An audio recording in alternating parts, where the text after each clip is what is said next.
नमस्कार और महाभारत की गहराइयों में एक और गोते के लिए आपका स्वागत है। हम आदि पर्व की अपनी यात्रा जारी रखे हुए हैं और आज संभर पर्व के उन हिस्सों मतलब खंड 65 से 85 पर ध्यान केंद्रित कर रही हूँ जो कुरुवंश की नींव और उसके पीछे की जो पूरी दिव्य योजना है उसे उजागर करते हैं। आज हम ये समझने की कोशिश करेंगे कि महाभारत के जो महानायक हैं और खलनायक भी, उनका जन्म कैसे हुआ, कौन थे वो लोग, क्या वे सिर्फ इंसान थे या उनके पीछे कोई बड़ी कहानी थी। हमारे स्रोत बताते हैं कि देवता, असुर, गंधर्व, ऋषि सबके सब मानव रूप में पृथ्वी पर अवतरित हुए। तो चलिए इस दिव्य ताने बाने को समझने की कोशिश करते हैं। बिल्कुल। ये खंड तो महाभारत के विशाल मंच के पीछे की जो तैयारी है ना, उसे दिखाते हैं। ऐसा लगता है जैसे स्वर्ग में कोई बड़ी योजना बनी हो कि पृथ्वी को असुरों के भार से मुक्त करना है और धर्म की फिर से स्थापना करनी है। और इसी योजना के तहत जितनी भी स्वर्गीय शक्तियां थीं, उन्होंने पृथ्वी पर जन्म लिया। तो ये सिर्फ जन्म कथाएं नहीं है, ये समझिए एक ब्रह्मांडीय नाटक की पात्र सूची जैसी है। तो इसकी शुरुआत कैसे हुई? मतलब क्या स्वर्ग में कोई बैठक हुई थी, कुछ ऐसा? हाँ, कहानी कुछ यूं शुरू होती है कि इंद्र और नारायण यानी विष्णु, उनके बीच एक संवाद होता है और उसमें पृथ्वी के बढ़ते भार और असुरों के अत्याचार पर चिंता जाहिर की जाती है। तब यह फैसला होता है कि भाई स्वर्ग के निवासियों को पृथ्वी पर अवतार लेना होगा। उद्देश्य बिल्कुल साफ था, असुरों का विनाश करना और तीनों लोकों का कल्याण करना। यानी सिर्फ कुछ बड़े देवता ही नहीं बल्कि बहुत सारे दिव्य प्राणी पृथ्वी पर आ रहे थे। हाँ, लगभग सभी देवता, दानव यानी असुर, गंधर्व, अप्सराएं, यहाँ तक कि बड़े बड़े ऋषि भी, ये सब ब्रह्मर्षियों और राजर्षियों के कुलों में जन्म ले रहे थे ताकि ताकि वो सही समय पर अपनी अपनी भूमिका निभा सकें। और इसकी जड़ें तो सृष्टि की शुरुआत तक जाती हैं। ब्रह्मा के मानस पुत्रों जैसे मरीचि, अत्रि, अंगिरस, उनसे लेकर कश्यप और दक्ष प्रजापति की पुत्रियां अदिति, दिति, दनु वगैरह, इन्हीं से तो देवताओं और असुरों की मुख्य शाखाएं निकली। अच्छा, अदिति से आदित्य यानी देवता जन्मे, जिनमें विष्णु प्रमुख थे, और दिति और धनु से हिरण्यकशिपु और विप्रचित्ति जैसे शक्तिशाली असुर। बिल्कुल सही। और यही असुर, जो देवताओं के हमेशा से विरोधी रहे, उन्होंने ही पृथ्वी पर शक्तिशाली राजाओं और योद्धाओं के रूप में जन्म लिया। ये जानना बहुत जरूरी है क्योंकि यही महाभारत के संघर्ष का आधार बनेगा आगे चलकर। तो कौन से प्रमुख असुर किस रूप में जन्मे? क्या कुछ खास उदाहरण है? स्रोत में तो शायद बहुत लंबी सूची दी होगी। सूची तो वाकई बहुत लंबी है और सभी का जिक्र करना यहाँ संभव नहीं है। लेकिन कुछ प्रमुख उदाहरणों पर नजर डालते हैं जो कहानी के लिए महत्वपूर्ण हैं। जैसे दानवों में जो पहला था विप्रचित्ति, वो मगध के अत्यंत शक्तिशाली राजा जरासंध के रूप में जन्मा। ओहो, जरासंध। हाँ, वही जरासंध, जो बाद में पांडवों के लिए एक बहुत बड़ी चुनौती बना। मगध तो उस समय एक बड़ी ताकत था। ये तो सचमुच एक रणनीतिक जन्म लगता है। और हिरण्यकशिपु, उसका क्या हुआ? हाँ, दिति का पुत्र हिरण्यकशिपु, जिसे विष्णु ने नरसिंह अवतार लेकर मारा था, वो चेदी राज्य के राजा शिशुपाल के रूप में जन्मा। शिशुपाल, जिसका वध कृष्ण ने किया था। हाँ, वही शिशुपाल जिसका वध कृष्ण ने युधिष्ठिर के राजसू यज्ञ में किया था। फिर प्रहलाद का छोटा भाई था संहाल्द, वो शल्य बना, जो कौरवों की ओर से लड़ा, हालांकि वो पांडवों का मामा था। एक और भाई था अनुहलाद, वो राजा धृष्टकेतु बना। और कंस, कृष्ण का मामा, वो भी कोई असुर था? हाँ, कालनेमि नाम का एक भयंकर असुर था, वो कंस के रूप में जन्मा और उसका वध तो कृष्ण के हाथों होना तय ही था। इसी तरह कई और शक्तिशाली असुर, जैसे वाशकल जो राजा भगदत्त बना, केतुमत राजा अमितोजस बना, स्वरभानु राजा उग्रसेन बना, वृषपर्वा राजा दीर्घप्रज्ञ, मतलब अनेकों असुर विभिन्न राज्यों में राजा या शक्तिशाली योद्धा बनकर जन्मे। तो ये एक तरह से पृथ्वी पर असुर शक्तियों का एक जाल सा बिछाया जा रहा था। बिल्कुल, ऐसा ही लगता है कि उन्होंने सत्ता के जो केंद्र थे ना, उन पर कब्जा कर लिया था, ताकि जो आने वाला धर्म युद्ध है उसे मुश्किल बनाया जा सके। ये कोई संयोग नहीं था, ये असुरों की ओर से भी एक सोचा समझा प्रयास लगता है पृथ्वी पर अपना दबदबा बनाने का। अरे, दुर्योधन स्वयं कली युग का अंश था, जिसका उद्देश्य ही पृथ्वी पर विनाश लाना था। सच में कली का अंश? हाँ, और उसके भाई दुशासन वगैरह जो 100 भाई थे, वो पुलस्त के पुत्र यानी राक्षसों के अंश थे। बाप रे, ये तो वाकई चिंताजनक तस्वीर है। अगर इतनी सारी असुर शक्ति पृथ्वी पे थी, तो फिर संतुलन कैसे बना? देवताओं ने क्या किया इसके जवाब में? हाँ, तो संतुलन बनाने के लिए देवताओं और दूसरी दिव्य शक्तियों का अवतरण भी उतना ही महत्वपूर्ण था।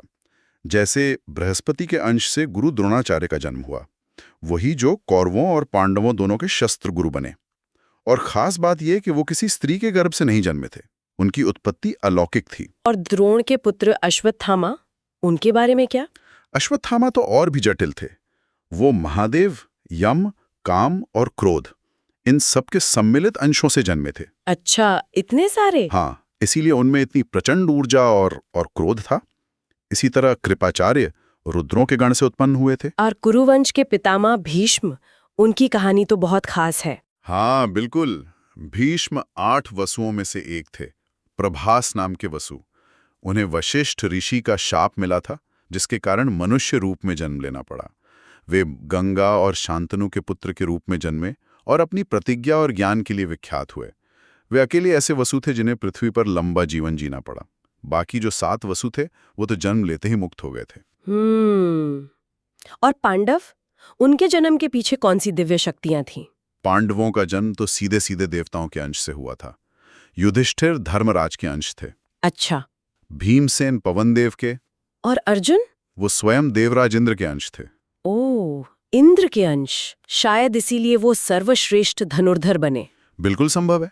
और नकुल व सहदेव अश्विनी कुमारों के अंश थे, जो देवताओं के वैद्य माने जाते हैं। और अर्जुन के पुत्र अभिमन्यु, उनके बारे में भी कुछ है? हाँ, अभिमन्यु चंद्रमा के पुत्र वर्चा के अंश थे। और यहाँ एक बहुत ही दिलचस्प कहानी है।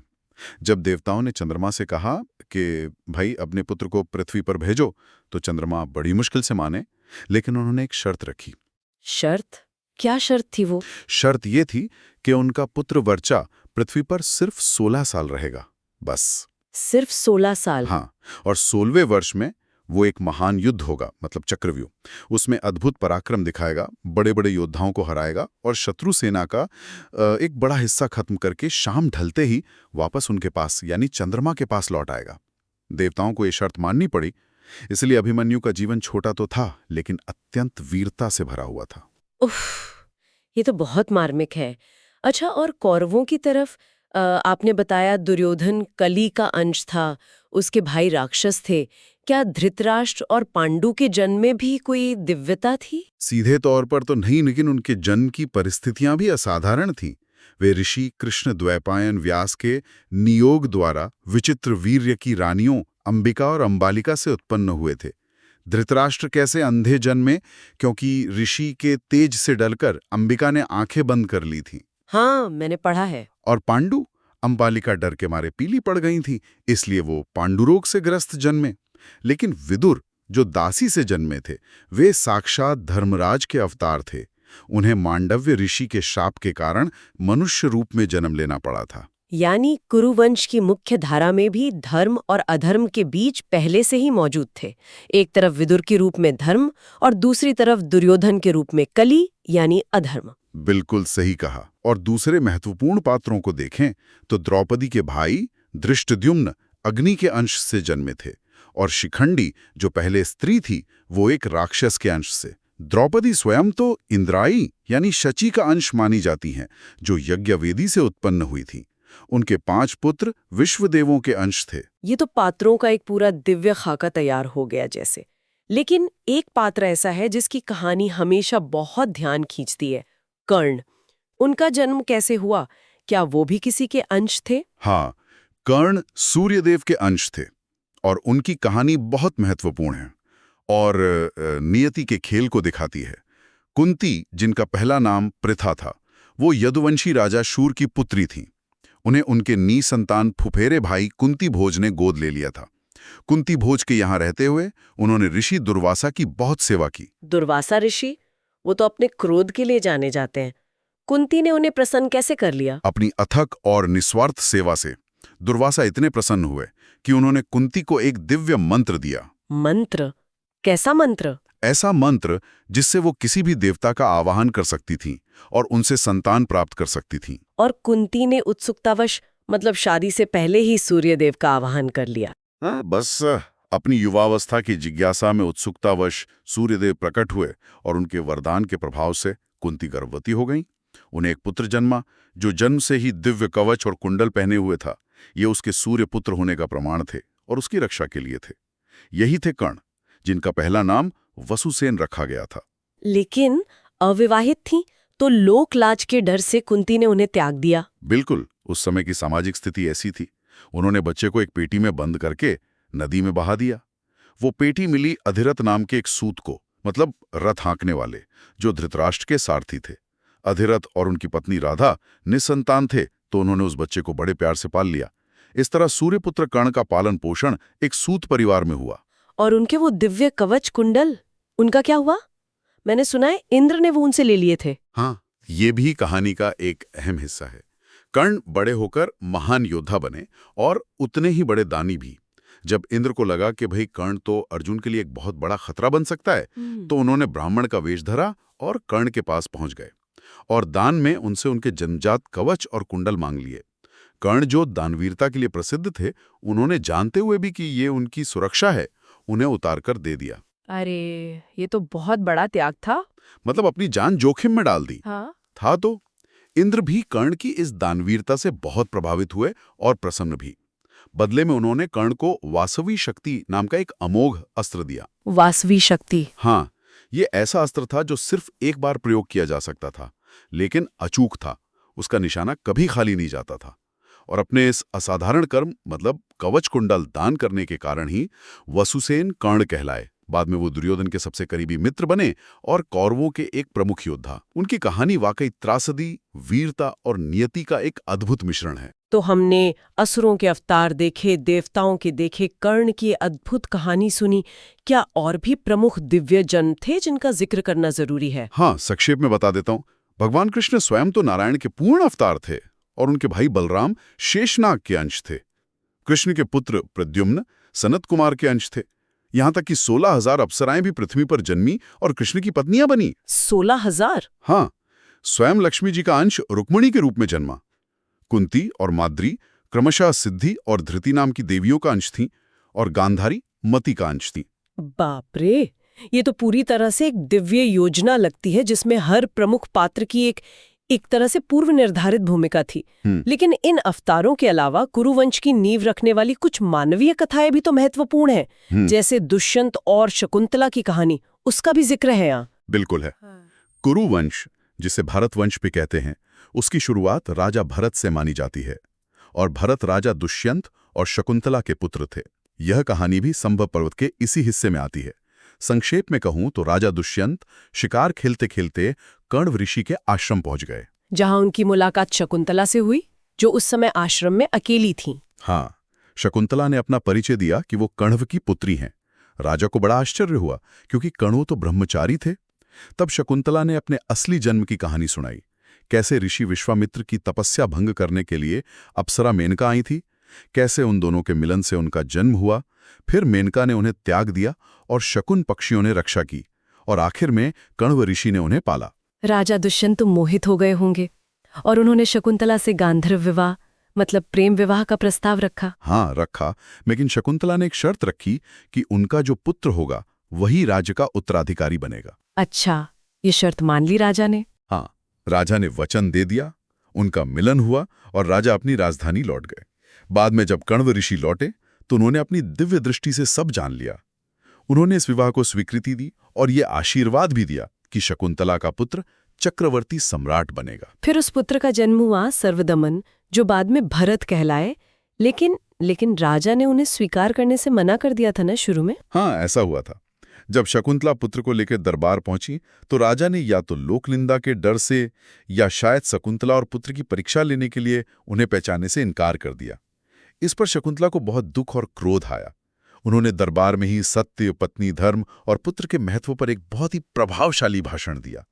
उन्होंने राजा को उनकी वचन की भी याद दिलाई। और तब शायद आकाशवाणी हुई थी। बिल्कुल, तभी एक आकाशवाणी हुई जिसने शकुंतला की सच्चाई को साबित किया और दुष्यंत को आदेश दिया कि वो पुत्र को स्वीकार करें और उसका नाम भरत रखें, क्योंकि राजा उसका भरण पोषण करेंगे।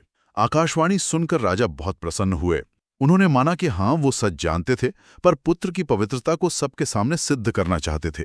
उन्होंने शकुंतला और भरत को बड़े स्नेह से अपनाया और यही भरत इतने प्रतापी राजा हुए कि उन्हीं के नाम पर हमारे देश का नाम भारतवर्ष पड़ा और वंश का नाम भारतवंश। वाह, ये कहानी तो कुरु वंश की नींव को स्थापित करती है। लेकिन वंश परंपरा में एक और महत्वपूर्ण राजा हुए थे, ययाति। उनकी कहानी भी क्या इसी हिस्से में है? हाँ हाँ बिल्कुल। भरत पौरव वंश के थे और पौरव वंश राजा पुरु से चला था, जो ययाति के सबसे छोटे पुत्र थे। ययाति की कहानी भी कर्म, भोग, श्राप और वंश परंपरा से बहुत गहराई से जुड़ी हुई है। संक्षेप में, राजा ययाति का विवाह हुआ शुक्राचार्य की पुत्री देवयानी से, और देवयानी के दासी के रूप में असुर राजकुमारी शर्मिष्ठा भी उनके साथ आई। फेंक दिया था और ययाति ने बचाया था, और जिनका वो कच्छ के साथ भी एक प्रसंग था, संजीवनी विद्या वाला। हाँ, वही देवयानी। वो कच्छ और देवयानी की कहानी भी यहाँ फिर से जुड़ती है, जिसमें संजीवनी विद्या सीखना, फिर श्राप प्रतिश्राप, वो सब हुआ था। खैर, तो विवाह के बाद ययाति ने शुक्राचार्य को वचन दिया था कि वो शर्मिष्ठा से कोई संबंध नहीं रखेंगे। लेकिन शर्मिष्ठा ने खुद ययाति से संतान के लिए आग्रह किया, और ययाति ने गुप्त रूप से उससे भी संबंध बनाए। उनके 3 पुत्र हुए, द्रुह्यु, अनु और पुरु। देवयानी से भी 2 पुत्र थे, यदु और तुर्वसु। ओह! और जब देवयानी को ये पता चला तो शुक्राचार्य तो बहुत क्रोधित हुए होंगे। बहुत ज्यादा। उन्होंने ययाति को श्राप दे दिया कि तुम तत्काल बूढ़े हो जाओगे। ययाति बहुत गिड़गिड़ाए तो शुक्राचार्य ने श्राप बदलने की एक गुंजाइश रखी कि ययाति अपना बुढ़ापा किसी और को देकर उसकी जवानी ले सकते हैं। और ययाति ने अपने पुत्रों से उनकी जवानी मांगी। किसने दी? उन्होंने अपने सबने पुत्रों से पूछा, पर बड़े 4 पुत्रों यदु, तुर्वसु, द्रुह्यु, अनु सब ने मना कर दिया। तो ययाति ने उन्हें श्राप दे दिया कि तुम या तुम्हारे वंशज राज सुख से वंचित रहोगे या म्लेच्छ बन जाओगे। सबसे छोटे पुत्र पुरु ने पिता की आज्ञा मानी और उनका बुढ़ापा ले लिया और अपनी जवानी उन्हें दे दी। तो ययाति ने फिर पुरु की जवानी से भोग किया। कितने समय तक? हाँ, 1000 वर्षों तक उन्होंने पुरु की युवावस्था का भरपूर भोग किया। लेकिन अंत में उन्हें ज्ञान हुआ। ज्ञान? कैसा ज्ञान? उन्हें समझ आया कि भोग से कामनाएं कभी शांत नहीं होती, बल्कि घी डालने से आग की तरह और बढ़ती हैं। सच्चा सुख तो त्याग में है। तब उन्होंने पुरु को उसकी जवानी और अपना राज्य वापस सौंप दिया। लेकिन सबसे छोटे पुत्र को राजा बनाने पर प्रजा ने आपत्ति नहीं की, क्योंकि बड़े बेटे भी तो थे। की थी, ब्राह्मणों और प्रजा ने आपत्ति जताई, लेकिन ययाति ने तर्क दिया कि केवल पुरु ने ही उनकी आज्ञा का पालन किया है, इसलिए वही सच्चा पुत्र है। और शुक्राचार्य का भी यही वरदान था कि जो आज्ञाकारी पुत्र होगा वही राज्य का अधिकारी बनेगा। तब प्रजा मान गई।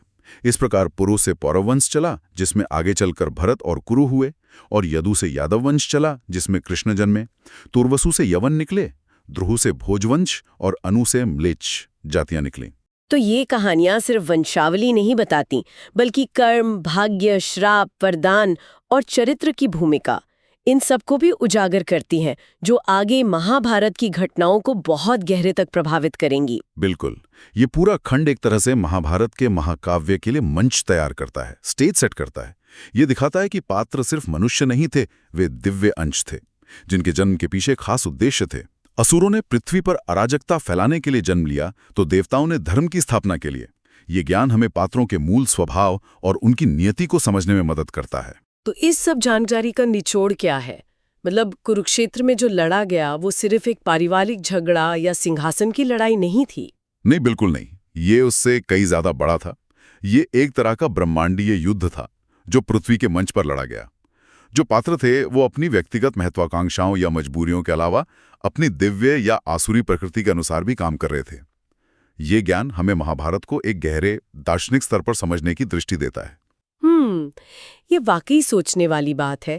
और अंत में एक सवाल मैं श्रोताओं के लिए छोड़ना चाहूंगी विचार करने के लिए। अगर इतने सारे प्रमुख पात्र पहले से तय दिव्य या आसुरी अंश थे, उनकी भूमिकाएं कहीं ना कहीं लिखी हुई थीं, तो फिर उनके व्यक्तिगत चुनाव, उनके कर्म और उनकी अपनी स्वतंत्रता, उसका कितना महत्व रह जाता है? क्या वे सिर्फ नियति की कठपुतलियां थीं, या उनके पास अपनी नियति को कुछ हद तक बदलने का अवसर भी था? इस पर विचार किया जा सकता है। अगली कड़ी में हम आदि पर्व की इस रोमांचक यात्रा को और आगे बढ़ाएंगे।